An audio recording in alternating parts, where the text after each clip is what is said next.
Six Blind Elephants, page 120.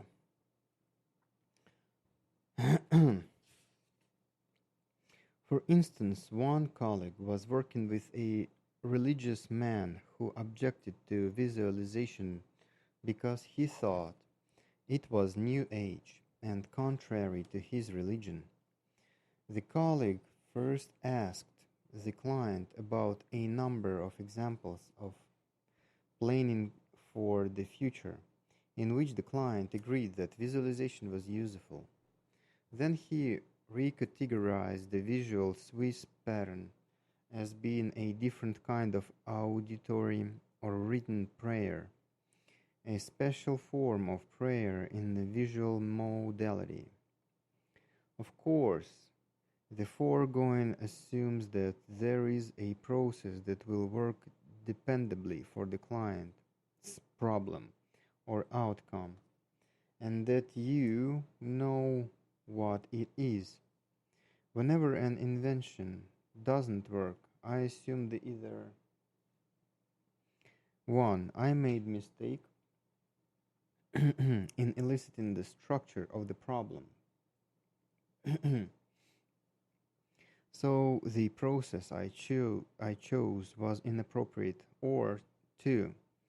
The client did not do process appropriately, usually because my instructions were clumsy or ambiguous, and or client made a creative interpretation of them, or 3. The problem is a special case with a somewhat different or more complex structure than usual, something that I can determine and use to adjust the process accordingly.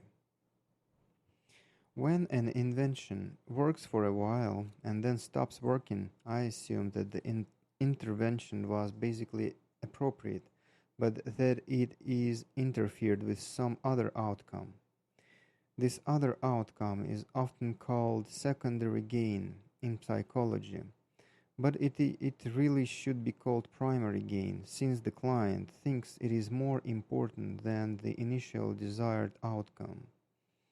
In this case, the intervention needs to be adjusted or changed so that it does not interfere with the secondary gain.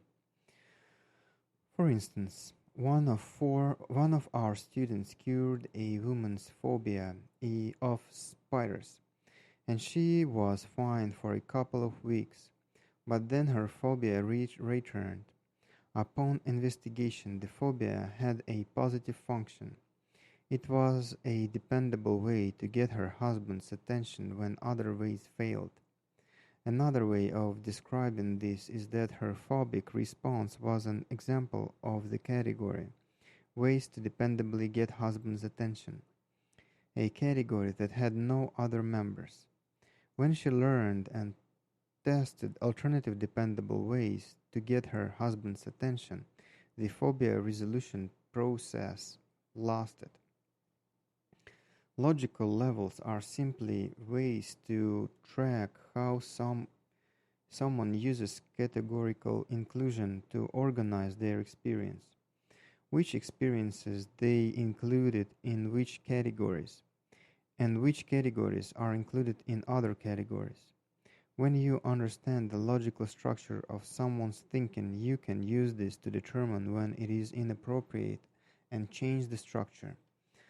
When someone's thinking leads them into blind alleys, endless circling, or other confusion, you can help them find their way out of the maze.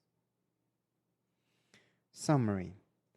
Whenever we think and communicate, the words we use sometimes refer directly to a specific scope or of sensory-based experience, such as that thing right there, non-verbally pointing to it, or the house at 112 Elm Street, or the name of a specific person, Bill Anderson.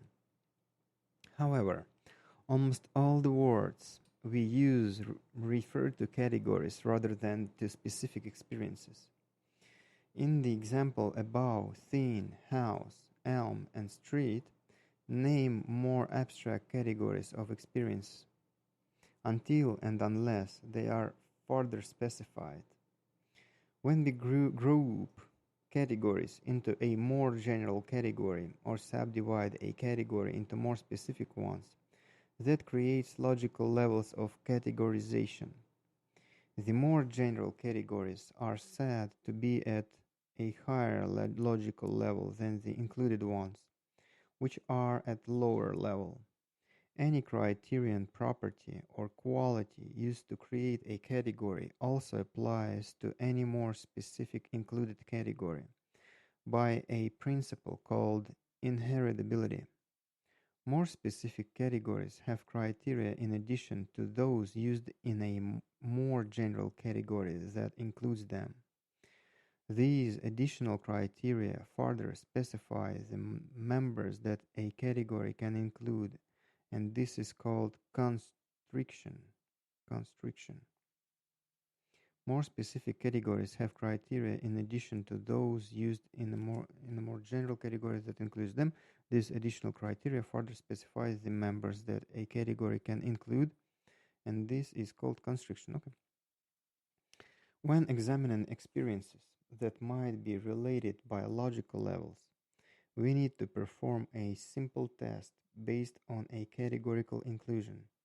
A basic level category containing sensory-based examples is at a higher logical level than the examples it contains. A category whose members are more specific categories is at a higher logical level than the categories it contains. This principle is called class inclusion or categorical inclusion, the basis for ordinary logical reasoning, and also the basis for any taxonomy, such as the biological classification of all living things into species, genera, etc. Categorical inclusion provides a simple and unambiguous way to determine logical levels, which are always relative to the category we use. Logical levels can only be assumed to events based on how we categorize them, not to the content of the experiences being categorized. Since different people use different criteria for categorizing and or use different sequences of applying those criteria, logical levels are a consequences of how a particular person categorizes and cannot be assigned to on the basis of content alone. Any category is more abstract than the examples included in it, and this is usually represented by a prototype, which has less information than what is contained in the variety of examples in the category. The word abstract is a synonym for the lack of detail in the internal images that we use to represent the category. In mathematics, logical levels are defined somewhat differently, as levels of description rather than as categories of inclusion.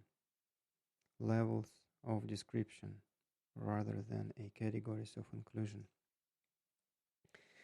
A description of real objects or events is the first logical level, and description of this description is at higher logical level.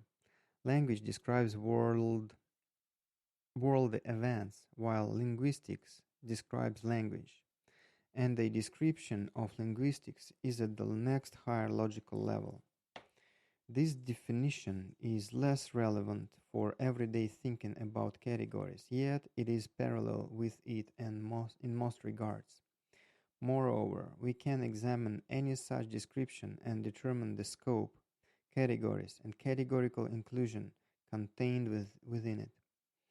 An example of logical level confusion is a therapist's belief that the client must believe in a process for it to work, assuming that the process works. Assuming that process works, the client's belief is at a more general logical level, and the therapist's belief in the necessity of the client's belief is at a more general level still, since both clients and therapists' beliefs are irrelevant to the process itself. Any time spent on these beliefs distracts from doing the process that will actually solve the problem. Now that we have explored scope and category, and how categories of categories and subdivisions of categories create logical levels, the next step is to further clarify the differences between scope and category. They are often difficult to distinguish because of the ways that they interact and affect each other. And a change in scope usually results in a change in category, and every categorization affects the scope of what is categorized. So we need to be clear about how this happens in order to understand what is going on. You cannot avoid suffering in your life, but you can avoid suffering about the suffering. Leonard Wolf. Such a wise, smart guy, this Leonard Wolf. Page 123, Chapter 6. Distinguishing scope and category. Framing or bundling. Distinguish scope and framing or bundling.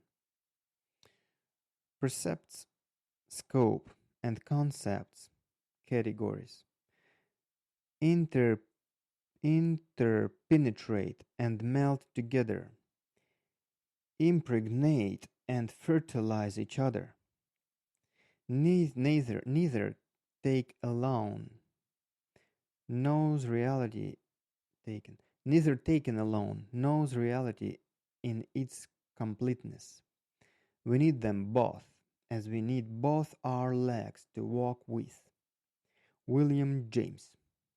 What a smart guy, this William James. Oh my God. We have established the meaning of the terms scope and category and the logical levels created by categories of categories in some detail. Next, I want to contrast scope and category because they are easily confused. In the field of neurolinguistical programming, scope and category have been lumped together for over 25 years by using imprecise words like chunk size, outcome, meta outcome, meta program, meta state, etc. All these words have been used to refer to either scope or category, or both. Yet, the differences between the two are very significant. This confusion between scope and category is always present in the writing of Gregory Bateson and most others who have written about logical levels. The one exception that I am aware of is St. Clair and Grinder, or Grinder, don't know, who present some views that are consistent with those in this book. The chart of the next page illustrates the difference between scope and category using a book as an example.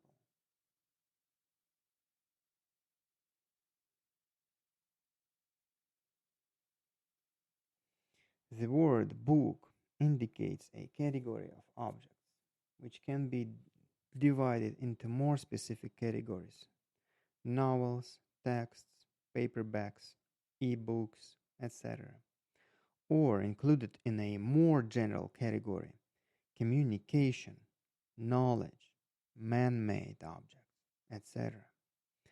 But the same word, book, can also be used to indicate a particular scope of experience that can be divided into smaller parts: page, cover, paper, ink, etc., or included as a part of a larger scope, library, house, town, etc. Any word in the diagram below that describes an aspect of scope, left and right, must be understood to refer to a specific sensory-based experience indicated by the word, that thing there, rather than a category. Well, there are diagrams for sure. Well, since it is often more difficult to distinguish scope and category in people's communications. The same diagram will be used on the following page to illustrate these principles with a statement describing an event rather than an object. Again, words in the diagram describing an aspect of scope, left and right, must be understood as pointing to a specific sensory-based experience indicated by the word, the thing there, rather than a category. And there is indeed a diagram. The major difficulty in distinguishing between scope and category is that since words refer to categories, it is very hard to use words to clearly indicate a specific sensory-based experience rather than the entire category.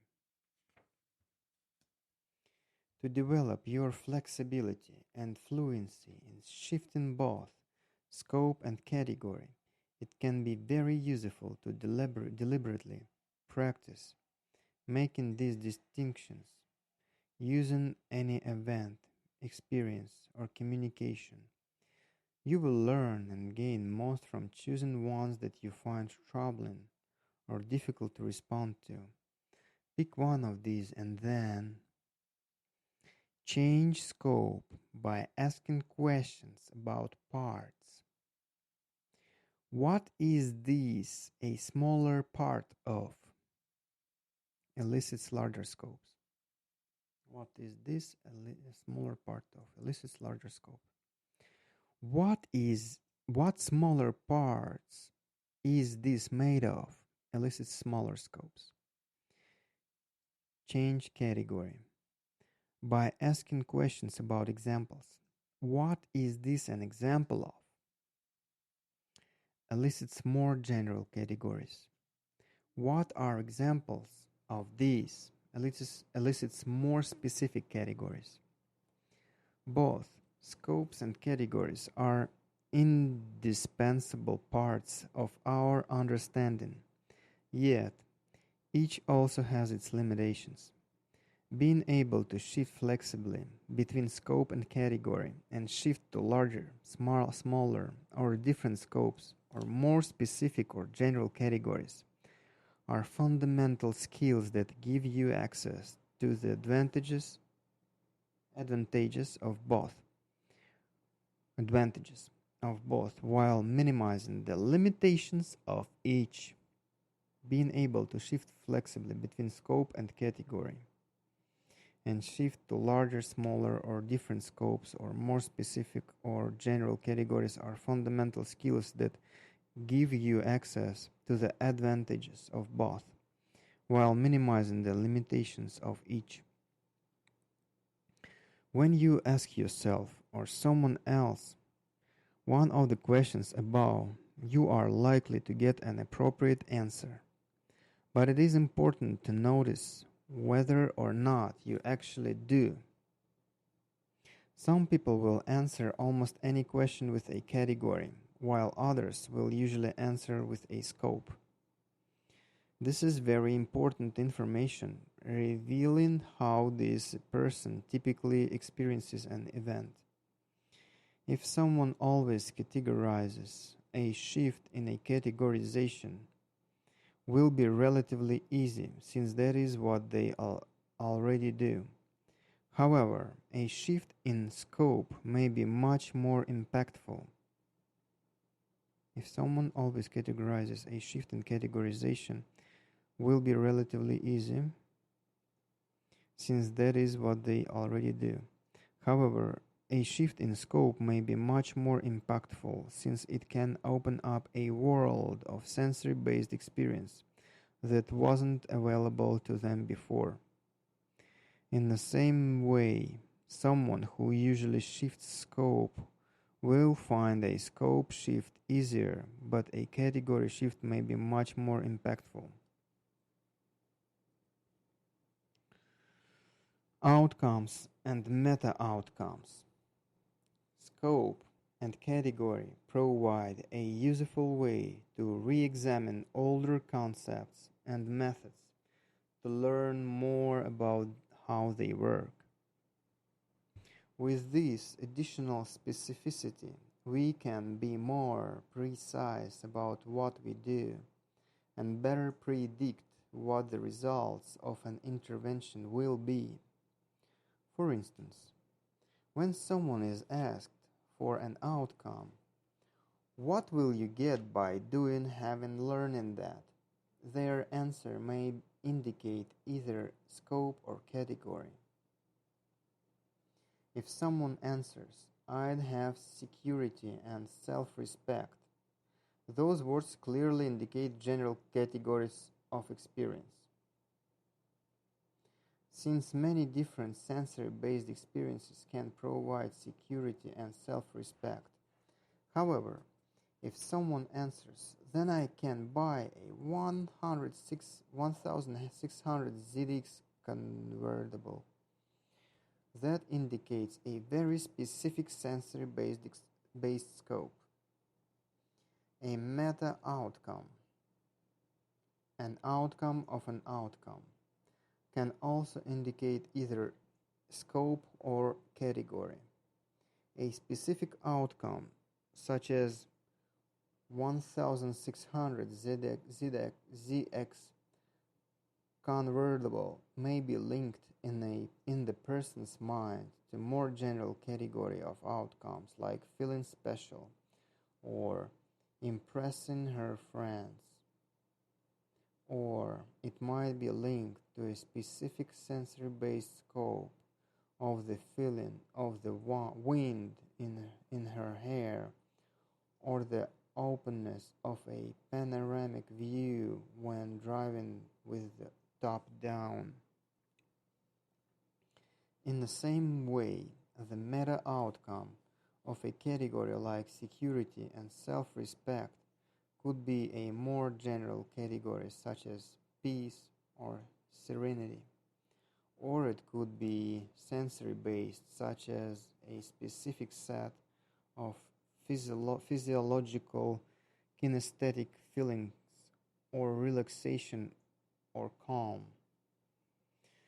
Understanding the difference between scope and category allows us to track how someone is experiencing an event, and this information can be very useful in choosing what to do next in order to change their experience. For instance, when someone's initial outcome is problematic or unattainable, it is useful to ask for a meta outcome that indicates a more general category of experience. A meta outcome offers more freedom in selecting a different example from that category that will satisfy the person's desires when their original choice is unavailable or could result in serious problems. For instance, I want to kill him is an outcome that likely would result in a lot of problems in the real world. If we acknowledge this desire and then ask, what would that get for you? He or she may respond, then I'd get even another category of events that might cause problems. If we ask again, and what would getting even get for you? He or she might respond, then I'd get back my self-respect. Self-respect is much less likely to result in problems, and there are a wide variety of ways to gain self-respect. allowing us to explore many potential alternatives to killing someone or getting even, getting even. However, if the client gives a sensory-based answer, such as "I'd enjoy seeing the bastard dead," that is a scope, not a category. So it won't be useful in vetting his range of choices. So it won't be useful in widening his range of choices. We would have to continue to ask questions like, "And what would enjoying seeing the bastard dead get for you?"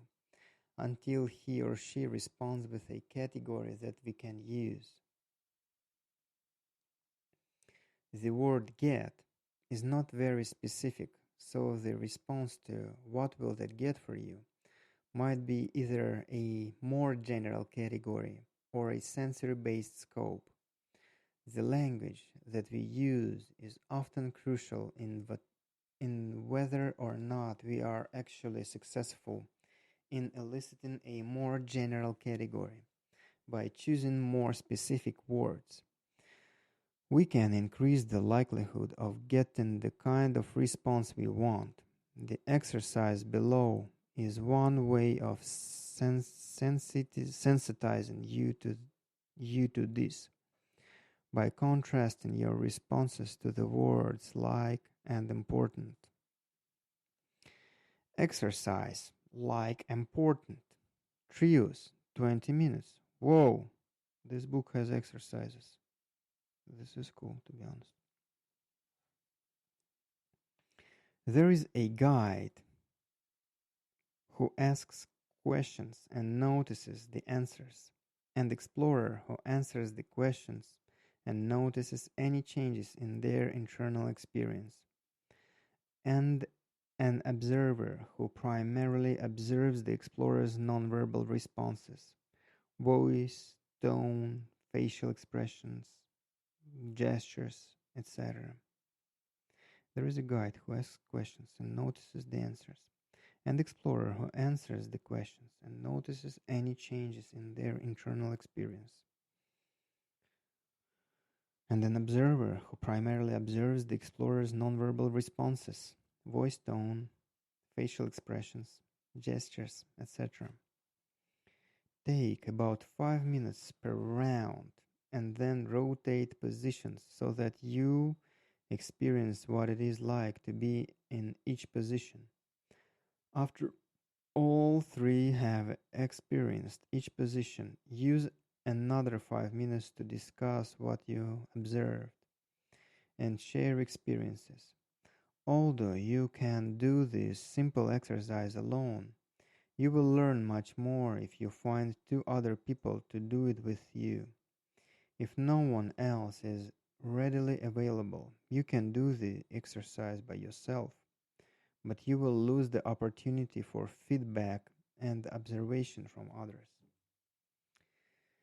Choose a pleasant experience. First, choose a pleasant experience. Guide asks explorer,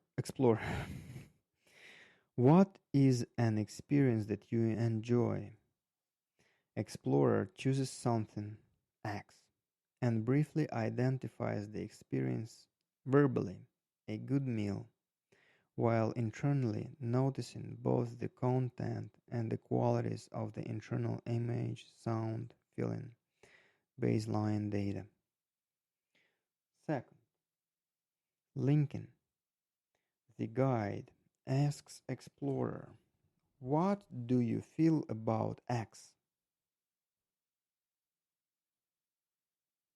The explorer replies verbally while noticing any changes in his/her internal images, while the guide writes down the explorer's response, and the observer notices the explorer's accompanying nonverbal responses. What do you like about X? The explorer replies verbally while noticing any changes in his/her internal images, while the guide writes down the explorer's response, and the observer notices the explorer's accompanying nonverbal responses. Repeat this step 3 times. What else do you like about X? 3 times. 3. Importance. The guide asks explorer, "What is important to you about X?" The explorer replies verbally, while noticing any changes in their internal representation, while the guide writes down the explorer's verbal responses, and the observer notices the explorer's accompanying nonverbal responses. Repeat this step 3 more times. What else is important to you about X?